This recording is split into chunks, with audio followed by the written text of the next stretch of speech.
Hi hello ನಮಸ್ತೆ ಶುಭೋದಯ ಸ್ನೇಹಿತರೆ, ಹೇಗಿದ್ದೀರಾ? ನೀವೆಲ್ಲರೂ ಚೆನ್ನಾಗಿದ್ದೀರಾ ಅಂದ್ಕೊಂಡು ನಾನು ಇವತ್ತಿನ ಕಾರ್ಯಕ್ರಮವನ್ನು ಪ್ರಾರಂಭ ಮಾಡ್ತಾ ಇದ್ದೀನಿ. ನೋಡಿ ನಾನು ಇವತ್ತು ಈ ಗ್ಲಾಸ್ನಲ್ಲಿ 3 ಗ್ಲಾಸು ಗೋಧಿ ಹಿಟ್ಟು ಹಾಕ್ಕೊಂಡಿದ್ದೀನಿ.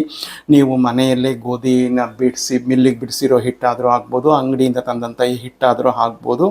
ನಾನು 3 ಗ್ಲಾಸು ಗೋಧಿ ಹಿಟ್ಟಿಗೆ ಅರ್ಧ ಗ್ಲಾಸು ಚಿರೋಟಿ ರವೆ, ಅರ್ಧ ಗ್ಲಾಸು ಮೈದಾ ಹಿಟ್ಟು ಹಾಕ್ಕೊಂಡಿದ್ದೀನಿ.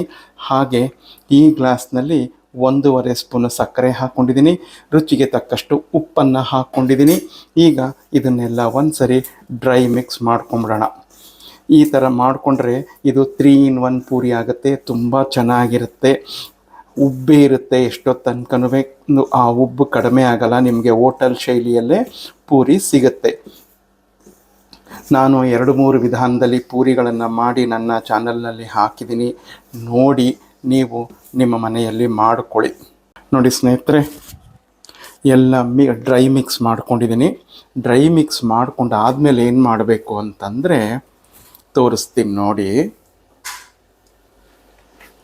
ನಾವು ಬೋಂಡಾ ಬಜ್ಜಿ ಎಲ್ಲ ಮಾಡಬೇಕಾದ್ರೆ, ಚಕ್ಲಿ ಎಲ್ಲ ಮಾಡಬೇಕಾದ್ರೆ ಎಣ್ಣೆ ಕಾಯಿಸ್ಕೊಂಡು ಹಾಕ್ತೀವಲ್ಲ, ಹಾಗೆ ಒಂದು 3 ಸ್ಪೂನಷ್ಟು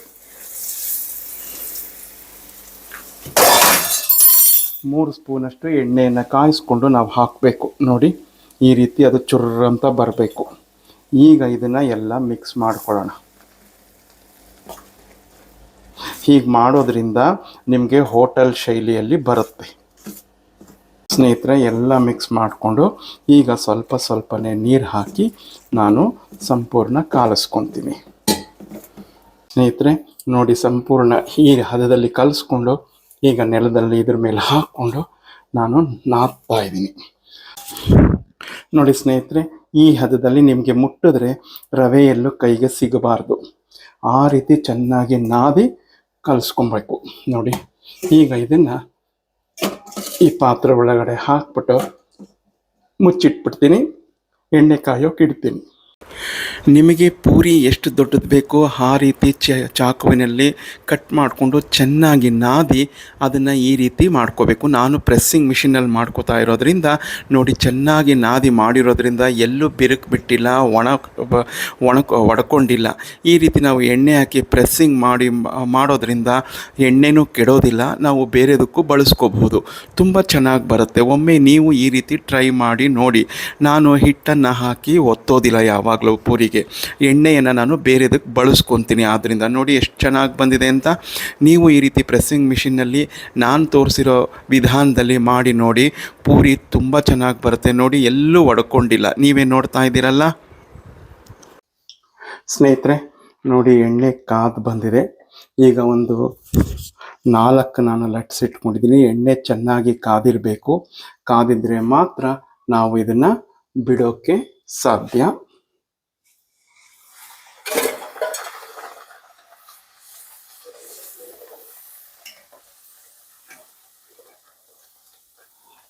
ನೋಡಿ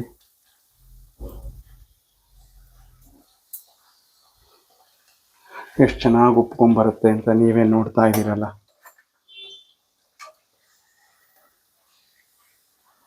ತುಂಬ ಚೆನ್ನಾಗಿ ಬರುತ್ತೆ ಪೂರಿಗಳು ಮಾತ್ರ.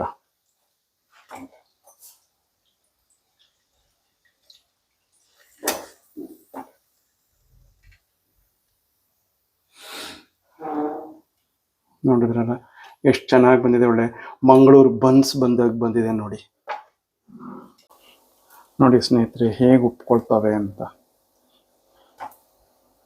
ನೋಡಿ ನೀವೇ ನೋಡ್ತಾ ಇದ್ದೀರಲ್ಲ ಎಷ್ಟು ಚೆನ್ನಾಗಿ ಬರುತ್ತೆ ಅಂತ. ನೀವು ಒಮ್ಮೆ ಮಾಡ್ಕೊಳ್ಳಿ, ಹೇಗಿತ್ತು ಅಂತ ನನಗೆ ತಿಳಿಸಿ ಕಮೆಂಟ್ನಲ್ಲಿ.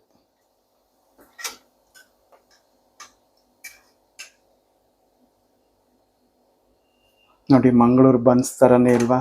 ಸಕ್ಕರೆ ನಾನು ಸ್ವಲ್ಪ ಜಾಸ್ತಿ ಹಾಕಿದ್ದೀನಿ, ಆದ್ದರಿಂದ ಮಂಗಳೂರು ಬನ್ಸ್ ಥರನೇ ಬಂದಿದೆ. ಸ್ನೇಹಿತರೆ ನೋಡಿ, ನಾನು ತಿಂಡಿ ತಿನ್ನೋಕೆ ಕೂತ್ಕೊಂಡಿದ್ದೀನಿ. ಎಷ್ಟು ಗರಿಗರಿಯಾಗಿದೆ ನೋಡಿ. ನಾನೇ ಮುರಿತಾ ಇದ್ದೀನಲ್ಲ, ನಿಮಗೆ ತೋರಿಸ್ತಾ ಇದ್ದೀನಿ. ಎಷ್ಟು ಚೆನ್ನಾಗಿ ಬಂದಿದೆ ಅಂತಂದರೆ ತುಂಬ ಚೆನ್ನಾಗಿ ಬಂದಿದೆ. ನೀವು ಮಾಡ್ಕೊಳ್ಳಿ, ಮಾಡೋ ವಿಧಾನ ತೋರಿಸಿದ್ದೀನಲ್ಲ, ಹೇಗಿತ್ತು ಅಂತ ಮಾಡ್ಕೊಂಡಾದ್ಮೇಲೆ ನನಗೆ ತಿಳಿಸಿ. ಸಖತ್ತಾಗಿದೆ.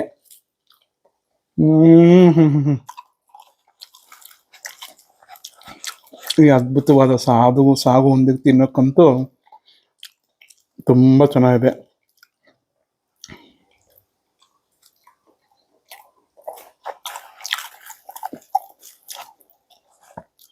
ನೀವು ಮಾಡ್ಕೊಳ್ಳಿ, ಹೇಗಿತ್ತು ಅಂತ ನಂಗೆ ತಿಳಿಸಿ.